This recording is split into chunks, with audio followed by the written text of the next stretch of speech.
Hi అండి, welcome to our channel. ఈరోజు మీకు కాలీఫ్లవర్ నిల్వ పచ్చడి ఎలా చేయాలో చూపించబోతున్నాను. ఇంట్లో ఉన్న వస్తువులతోనే చాలా సింపుల్గా ఈజీగా చాలా త్వరగా చేసుకోవచ్చు అన్నమాట. మనం ఈ పచ్చడి ఒక్కసారి చేసి పెట్టుకున్నామంటే మనకి 6 నెలల వరకు కూడా నిల్వ ఉంటుంది. అదే మనం ఫ్రిడ్జ్లో పెట్టుకుంటే మాత్రం 1 ఇయర్ వరకు కూడా నిల్వ ఉంటుంది. మరి ఇంత టేస్టీ కాలీఫ్లవర్ నిల్వ పచ్చడి ఎలా చేయాలో వీడియో అయితే చూసేద్దాం రండి. ఇక్కడ నేనైతే ఒక కాలీఫ్లవర్ మాత్రమే తీసుకుంటున్నాను, ఎందుకంటే ఇవి చాలా పెద్దగా ఉన్నాయి. మనం తీసుకునేటప్పుడు చాలా మంచిగా నీట్ గా పురుగులు లేని కాలీఫ్లవర్ ని అయితే తీసుకోవాలి. ఈ కాలీఫ్లవర్ ని ఇప్పుడు మనం చిన్న చిన్న ముక్కలుగా అయితే కట్ చేసుకోవాలి. మరీ చిన్నగా కాకుండా మరీ పెద్దగా కాకుండా మీడియం సైజ్ ముక్కలు అయితే కట్ చేసుకోవాలి. ఎందుకంటే మనం పచ్చడితో తింటూ ఉంటే ఆ ముక్కలు అనేవి మనకి నోటికి తగులుతాయి అన్నమాట. అందుకనే మీడియం సైజు ముక్కలు అయితే చాలా బాగుంటాయి. ఇక్కడ నేను చూపించిన విధంగా మీరైతే మీడియం సైజు ముక్కలు అయితే కట్ చేసుకోండి.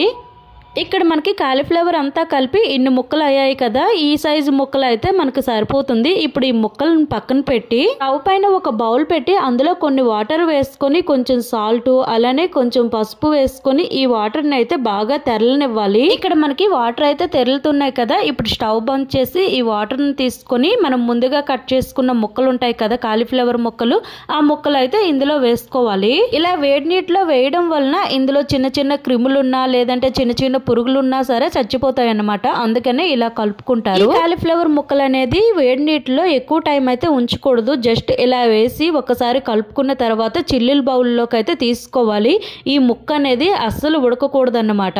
అలా వేడి నీటిలో కనుక ఈ కాలీఫ్లవర్ ముక్క ఉడికిందంటే మాత్రం మనకు పచ్చడి అయితే పాడైపోతుంది. అందుకనే జస్ట్ వేడి నీటిలో ఇలా వేసిన తర్వాత వెంటనే ఇలా చిల్లుల బౌల్లోకి అయితే తీసుకోవాలి. ఇక్కడ మనకి కాలీఫ్లవర్ ముక్క అనేది అస్సలు మెత్తపడలేదు, ఇలా ఉంటే సరిపోతుంది. ఇప్పుడు ఒక పొడి క్లాత్ తీసుకొని ఆ క్లాత్ పైన ఈ ముక్కలన్నీ ఆరపెట్టుకోవాలి. ఇక్కడ మనకి ఈ కాలీఫ్లవర్ ముక్కల్లో చుక్క నీరు లేకుండా ఆరపెట్టుకోవాలి. మీకు వీలైతే ఎండలో ఒక 1 అవర్ అయినా 2 అవర్స్ పాటు అయినా ఎండ పెట్టుకోండి. లేదంటే ఫ్యాన్ కింద ఒక 5 అవర్స్ టైం అయినా సరే ఇవి ఆరపెట్టుకోవాలి. ఇక్కడ నేనైతే ఫ్యాన్ కింద ఆరపెట్టుకుంటున్నాను. మీకైతే మళ్ళీ చెప్తున్నాను, తడి అనేది అస్సలు ఉండకూడదు. ఈ ముక్కలు ఆరేలోపు ఇప్పుడు మనము పొడులను అయితే ప్రిపేర్ చేసుకోవాలి. ఇక్కడ నేను జీలకర్ర మెంతుల పొడిని అయితే ప్రిపేర్ చేస్తున్నాను. స్టవ్ పైన ఒక పాన్ పెట్టి 1 టేబుల్ స్పూన్ దాకా మెంతులను అయితే వేసుకొని దోరగా వేయించుకోవాలి. మెంతులు వేగినాక ఒక 2 టేబుల్ స్పూన్ల దాకా జీలకర్రను కూడా వేయించుకోవాలి. ఇక్కడ మనకి మెంతులు అనేవి చాలా బాగా వేగాలన్నమాట, లేదంటే చేదు వచ్చేస్తుంది. ఇక్కడ చూసినట్లయితే మెంతులు ఇంకా జీలకర్ర 2 కూడా వేగాయి కదా.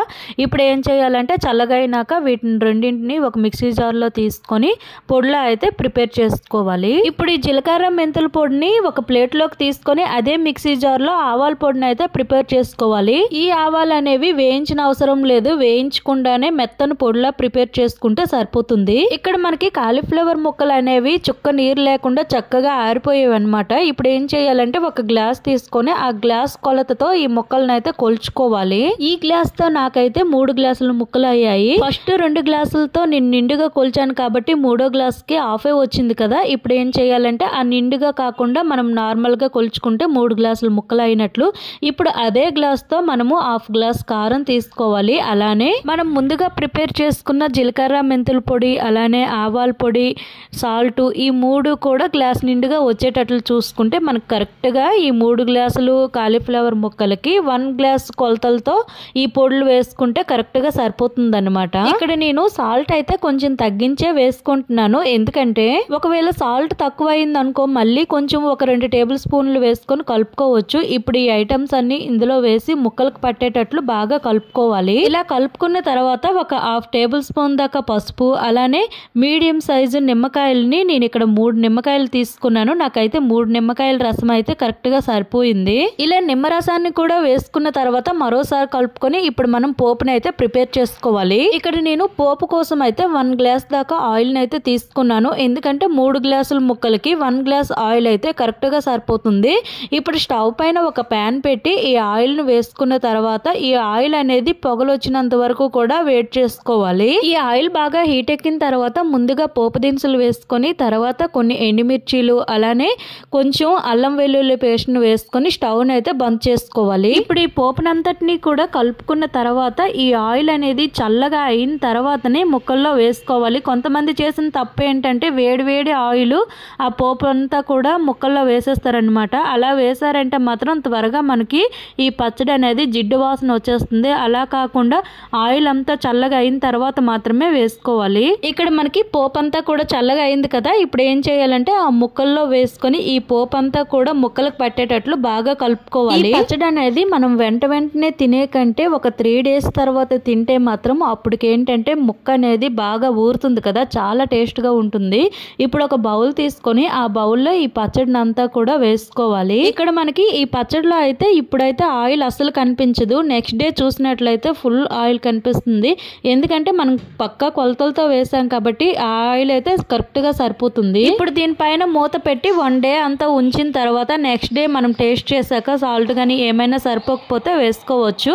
ఇప్పుడు ఇందులో అన్నం కలుపుకొని తింటున్నాము, చాలా చాలా బాగుంటుంది. ఇక్కడ మా పిల్లలు అయితే రెడీగా ఉన్నారు, మా అమ్మ ఎప్పుడు కల్పిస్తుందో మేము ఎప్పుడు తింటామా అనేసి. టేస్ట్ అయితే చాలా బాగుంది, ఇంకా ఊరే కొద్దీ ఇంకా టేస్ట్గా ఉంటుంది. ఈ కాలీఫ్లవర్ సీజన్లో ఈ పచ్చడి అయితే తప్పనిసరిగా చేసుకోండి. ఇప్పుడు నెక్స్ట్ డే ఒకసారి మనం పచ్చడి ఎలా ఉందో చూసేద్దాం. మనం పచ్చడి చేసిన రోజు కంటే నెక్స్ట్ రోజు చూడండి ఆయిల్ ఎలా వస్తుందో. ఇంకా 3 days తర్వాత ఆయిల్ అంతా కూడా పైకి వచ్చేస్తుంది. ఇప్పుడు ఒకసారి కలుపుకొని టేస్ట్ చేశాక మనకి సాల్ట్ కానీ కారం కానీ ఏమైనా సరిపోకపోతే వేసుకోవచ్చు. నాకు ఇక్కడైతే సాల్ట్ చాలలేదని నేను ఒక 2 tablespoons దాకా సాల్ట్ని అయితే వేసుకున్నాను. ఇంతేనండి, కాలీఫ్లవర్ నిల్వ పచ్చడి రెడీ అయిపోయినట్లే. వేడి వేడి అన్నంలో కలుపుకొని తింటే భలే టేస్ట్ ఉంటుంది. ఇడ్లీ, దోశ, వడ దేనికైనా సరే చాలా టేస్ట్గా ఉంటుంది. మరి ఇంత టేస్టీ పచ్చడిని మీరు కూడా ఒకసారి ట్రై చేసి చూడండి. ఎలా వచ్చింది అనేది మాత్రం కామెంట్ చేయడం మాత్రం మర్చిపోవద్దు. మీకైతే ఈ వీడియో నచ్చిందనే అనుకుంటున్నాను. మరికొన్ని వీడియోలతో మళ్ళీ కలుద్దాం. Thank you for watching.